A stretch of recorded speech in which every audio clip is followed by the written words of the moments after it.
2 young founders, no track record, no brand, recruited every person, myself, because I always ask people, why did you apply for this job? They all said it was the ad. The best candidates want to have an impact on the organization, and they want to know that they can feel it, that they are going to have meaningful work. So they read every line of that job description. I write the job description in a way that I know appeals to people. I'm not going to write it in like a monotonous tone that sounds like everything else when you Google it.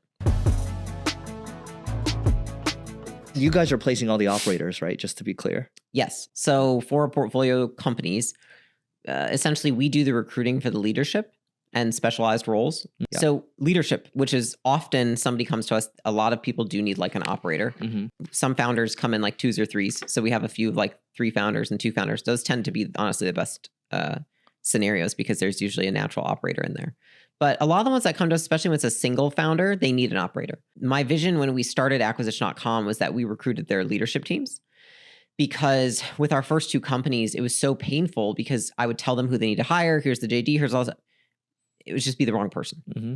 And so I was like, you know what? We know what good looks like. They don't yet. Let's help them find these people as a piece of what we do. And it worked out really well because, you know, we're able to see not just, is this the right person for this role, but is this the right person for their company? Because we know their values, we know their culture, and we know the founder. And so it worked out better than using any outsourced recruiting firm to just take it in-house and help do that. Mozi Talent is really, if people sign up for it, they are first on like our list for picking for the new roles that open up in our portfolio companies or in acquisition.com. And so then they're basically like, they get first dibs at the jobs. That's really what it is. And it's being built out right now because essentially what I'd like to build it into is a talent community where we can teach people skills. We can add value to them in different ways of like, this is how you build a resume. Here's interview tips, you know, and then even job specific skills at some point to be training them on those things. You know, that's not a need yet, but it's where it's going. Mm-hmm.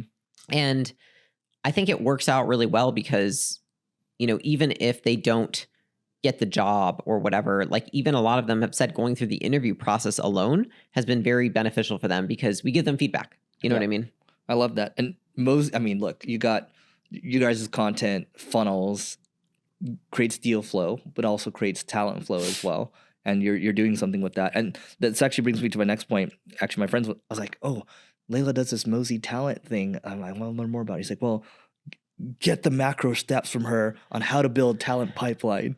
So the macro steps on building a talent pipeline. Yeah. I can tell you the biggest secret for building a talent pipeline. Go for it. Is have a brand. Okay. Like, dude, I recruited every person myself. Gym launch day 1. 2 young founders, no track record, no brand, nothing. Mm-hmm. Then every year watching it transform to when gym launch was bigger, feeling like, oh, we have people coming to us now. When it started to gain success, I was like, people are coming to us. And so my actual like goal for every portfolio company is that they eventually have the inbound funnel, which is what we really have right now. A lot of is we have a lot of inbound. Now you can do more to get more qualified inbound. You know, in terms of a talent funnel, I think that people, if you have no brand and you have to just like macro step by step build a talent funnel, it is literally no different than an acquisition funnel for clients. It's like you have, you know, they see an ad, it's calling out an avatar, you click on the ad, it does a qualification process for that.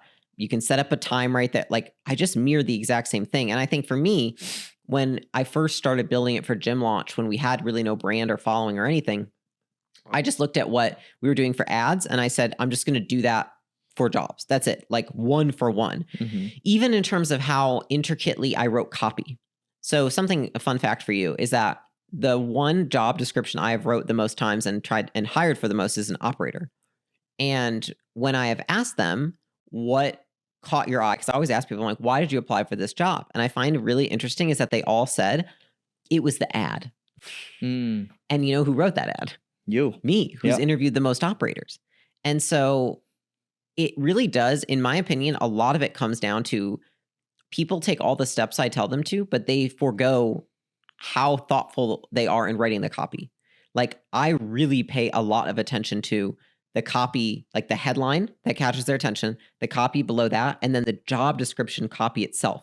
Because people think, they're like, oh, nobody reads it. But they read every line. Yeah. Like, I'm not kidding you. They read every line of that job description. And so I write the job description in a way that I know appeals to people. I also build a job in a way that appeals to people, but it also appeals in the way I write it. I'm not going to write it in like a monotonous tone that sounds like everything else when you Google it. And so I think that a lot of people don't pay attention to the steps there. You know, it's like, I think that they put up the ads, they put up the job, they put up the pay, and they forget the little things like speak to the person that you want to hire. And then they will be the ones that apply. I'm curious because I look at a really good JD as a sales letter. So like, Yes. what goes into yours that sets yours apart?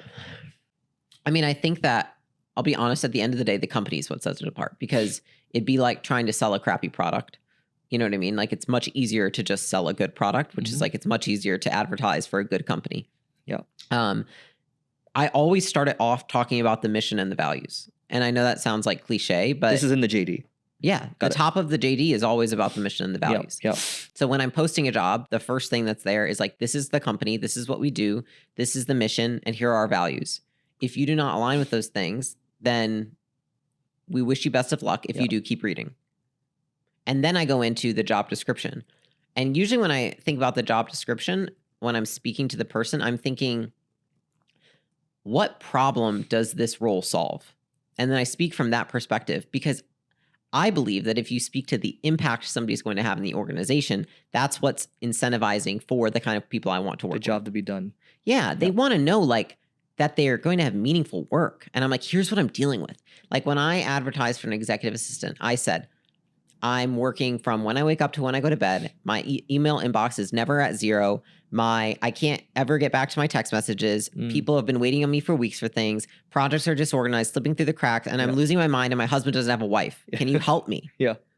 And they're like, I love that, because they want to help and they want to make my life better. Yeah. And people feel that way, except with the job. They're like, wow, I want to make the company better. Yeah. And they see the opportunity. And so I think that the more clearly you can define what's the problem that they're solving and what's the impact they're going to have, then I think that the better candidates you'll get, because the best candidates want to have an impact on the organization and they want to know that they can feel it.